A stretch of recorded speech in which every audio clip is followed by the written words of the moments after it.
A recent program at Gardner-Webb University brought third graders and teacher education students together for mutually beneficial objectives.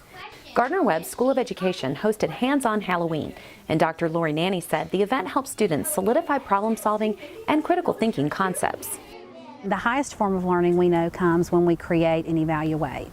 So when we have students to engage and create and put their hands on learning, to take it apart and put it back together, then we know learning takes place, we know that learning is meaningful and that it can connect to prior learning as well as build a foundation for future learning.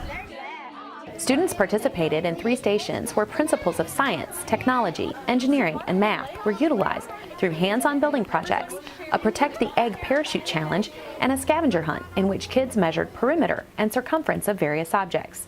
Angela Ramsey is a teacher at Boiling Springs Elementary School, and she was excited to see her students use critical thinking skills to work through the challenges.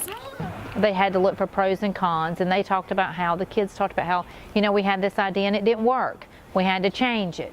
Some of them said, we measured our spaghetti noodles. We wanted them to be the same size so that everything was the same size. So you had the math, the engineering, the problem solving, the critical thinking. I think you had a lot going on in there.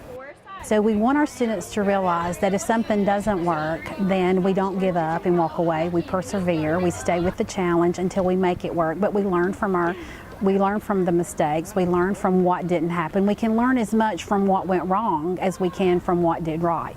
What was the air resisting? What was pulling the egg to the ground? Gravity. Gravity. You guys are so brilliant. Good job. Just like the third graders need an opportunity to do hands-on, to engage, our students need the hands-on opportunity as well. And we are listening to the conversations that they're having with these third graders so that we can go back into the classroom and we can clarify and we can talk about strengths as well as some needs that we observe. We can talk about that and some things that we can help them and support them before they actually get to their student teaching seminar.